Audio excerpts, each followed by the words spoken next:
And in some way, we often see that you got to do both of these things. And some of these things are because of the way software is bought and sold. And some of these things are because of the way some government mandated regulations are done. But yeah, it's pretty fascinating that a standard should emerge out of just the way people want to build trust in the way they do business. Welcome to the Innovation and Compliance Podcast, part of the Compliance Podcast Network. Join us every week as we talk with industry innovators who are making compliance to help business run more efficiently and at the end of the day, more profitably. Here's your host, Tom Fox. Hello, everyone. This is Tom Fox, back for another episode. And today I have with me Girish Redekar. He and I are going to visit about some SOC 2 and ISO 27001 issues in addition to a wider remit of compliance. So, Girish, first of all, welcome and thank you so much for taking the time to visit with me today. Thanks, Tom, for having me. I'm really excited. Could you tell us a little bit about your professional background and what's your current role?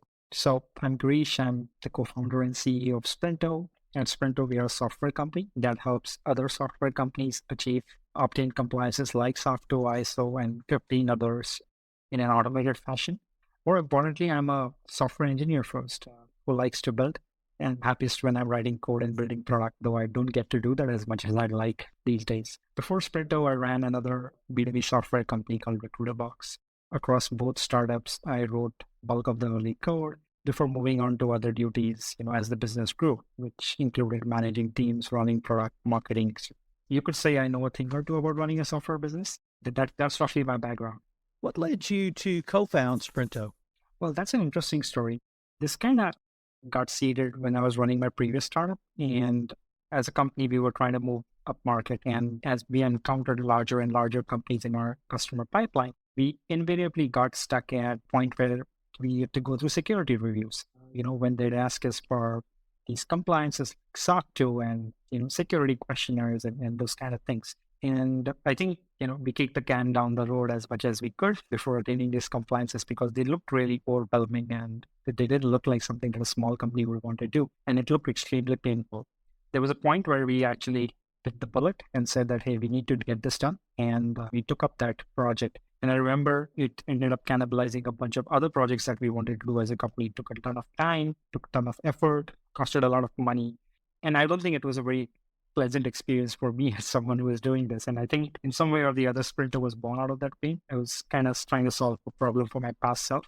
And the assumption was that, this is a problem that other companies would face as well. So that's what we set out to solve. So I love it because what I heard you say was we had a problem. We saw a problem. We had to deal with that problem. And out of our correcting or fixing the problem, but actually just going through the exercise, you were able to develop a successful business model helping other companies get through the same journey. Would that be a fair assessment? Yeah, you got that right. I couldn't have said that better myself. All right. So how do you help other compliance firms really go through this process? And I should say I've visited with several people who are in the SOC 2 and ISO 27001 world, and they really emphasize the nature of the process, that it can be overwhelming if you look at it all at once, but if you break it down and go through the process, it can be achieved. And if you do the entire process and you get the certification, that's obviously a business positive. But equally important, everyone I've talked to has gone through it and said they've gotten more out of it than simply the certification. They've learned about themselves. They've learned about weaknesses or strengths in their organization. So I was wondering if you might talk about that process and how you help guide a client through that. That's actually a great point that you bring up. The process of actually going through these things really helps you holistically view your organization and think a little bit about what it really takes to secure the data that you as a company are handling on your customers' behalf. And it's really great that frameworks like SOC 2 and ISO have sort of sat down and holistically thought about the various aspects of security. Security seems like an extremely overwhelming amount to define if you had to do it by yourself, but they have sort of broken it down that, hey, these are the things that you need to do about your staff. These are things that you need to do about how you onboard staff. This is how you sort of train your employees to think about security. This is what you do about how you grant access or remove access or change access for people. This is how you do change management and so on and so forth. So I think as a framework and as a process, this is like an extremely good starting point to build your security program. What usually ends up happening in practice, however, is as you go about doing these things, sometimes these things can become excruciatingly long. It takes a lot of time. There's a ton of documentation. There is, this ton of paperwork and jargon and everything that you need to wade through as a company. And what we do is we focus on companies that are software companies, and we typically focus on companies that are cloud native software companies. And we sort of translate what a SOC 2 or an ISO program would mean in the context of these companies into specific things that into specific practices, security practices that you need to run in your company.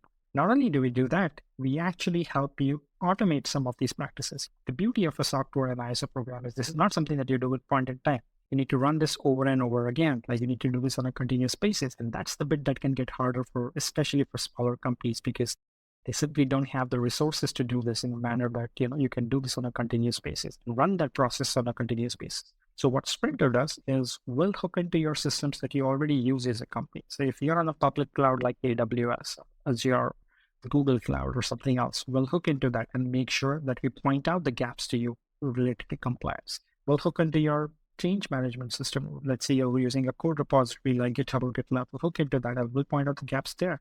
We'll look into other systems that you already use as a company. What happens as a result is both implementing and operating and maintaining the process becomes 10x faster. It takes a lot less lift from you as a company to actually do these things than it would otherwise take to do this in a manual process. Dare say that, it almost becomes enjoyable as a result rather than it seeming like an excruciatingly long thing. So I think in principle, we pretty much do the same things that you would do if you were doing this in a manual manner, but it just becomes a lot faster and you spend more time on the bits that actually add value, which is, things that actually make you more secure rather than getting drowned out in the paperwork, in the jargon and the tickets and everything else that happen around these things. I guess a couple of things that struck me, we've used a couple of terms, and I don't want to presuppose everyone listening to this podcast knows what SOC 2 is or what ISO 27001 is. So could you just kind of briefly describe those standards and why they're so important and why everyone really has to pay attention to them now? That's a great question. So I talk about it in the context of a software company because that's where these things start becoming the most important. If you're running a software business today, in some way or the other, you're handling your customers' data. And increasingly, because you see in the news and everywhere else that there's increased amount of scrutiny around whether you are handling this data safely and securely, because at the end of the day, your customers don't want you to take this data and do something bad with it or allow something bad to happen with it. Now, if you are a software vendor and you imagine your customer asking you a bunch of questions about, hey, what do you do? Like how you keep this data safe and secure? Imagine answering this for each and every customer that you meet. This would basically become like an examination that you have to take many times over, each with each customer. What frameworks like SOC 2 and ISO allow you to do is that they are a standardized form of building a security program that both you as well as your customers can trust. They get audited by an independent certified third party. What that means is that if I claim that I am SOC 2 compliant and I can provide documentation to the same, you as my customer can actually trust that documentation and have some assurance that I do indeed run these security practices. Otherwise, it would be your responsibility to vet me out, audit me, which is a hard thing to do. So think of SOC 2 and ISO, the way I sometimes say it, as they're no different than SATs. Imagine writing these exams for every college that you want to apply to. Instead, you write SATs and you have like one score and then that you can use across colleges. So SOC 2 and ISO are not very different than that. Here's the thing that I've always been the most fascinated about SOC 2. Mm-hmm. So I come from a different world of compliance where it's a legal standard. It's a law enforced by the government, so prosecutors. But SOC 2 is almost a collaborative industry standard, right? And that there's give and take within the industry, and the industry decides what our standards are going to be. So it's a very different world than I come from, but it is a very robust world because it's people like you talking about what do we collectively need. Would that also be fair? Yeah, that's absolutely right. So, right in the sense that some of these things happen organically rather than the government mandating that you need to do these things. So SOC 2 and ISO 27001 are great examples of something like that. On the other hand, there are some what we call as privacy compliances, like you have GDPR in Europe, and you have CPRA now in California, which are again government mandated things, and they have overlaps with the way security program like SOC 2 and ISO would work, but these are again government mandated. And in some way, we often see that you got to do both of these things, and some of these things are because of the way software is bought and sold, and some of these things are because of the way some government mandated regulations are done. But yeah, it's pretty fascinating that a standard should emerge out of just the way people want to build trust in the way they do business. When my guest gives the title of the podcast in one of their answers, you get an extra gold star. And building trust. I'd never thought about SOC 2 or maybe even compliance and building trust, but you're absolutely right. Everyone should understand that. Not simply the people in your world, the people you're talking to, the CISOs or IT, but that's a board of director level concern. How do we trust that our vendors, our customers, our third parties have the appropriate level of security? But how do we as a company also trust ourselves?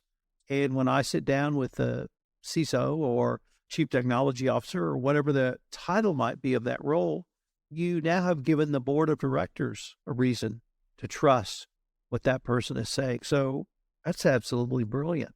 That will be the title of this podcast, Building Trust, though. Very good. Yeah. Let me turn to a couple of compliance terms I saw on your website that greatly intrigued me. Number one, what is the compliance stack? So the way we think about the compliance stack is nothing but a list of tools, a sequence of tools that you would actually use in order to become compliant or maintain a security posture of some sort. And that typically includes a tool like Sprinto, which would help you continuously monitor the status of your compliance. And rather than doing something at a point in time, allow you to continuously monitor whether you are maintaining the security standards that you set out to achieve and pointing out the gaps if there are any. So that's one category of tools. What you would also need to do is typically in an information security compliance program, you would want to run regular pen tests. This is where you employ someone outside of the company, a white hat hacker, to sort of find holes into your application and see if there are any holes. And, they sort of responsibly disclose these holes to you if they find them. And then you as a company can go about and fix those holes. There are other tools of that sort that you might want to purchase. There are a bunch of security tools that you end up purchasing as a part of this thing. Also, like, for example, like a laptop monitoring software or endpoint monitoring software, as it's called now. And there are a bunch of tools there. So the way you think about a compliance stack is just a list of tools, typical set of tools that you would as a company use in order to stay secure and compliant. Once again, it's a great visualization really for any form of compliance because you try to think through the process, and that's a great way to do that. You've also got a term called the Compliance Command Center. First of all, what is Sprinto's Compliance Command Center, and how is that so useful or helpful to your customers and clients?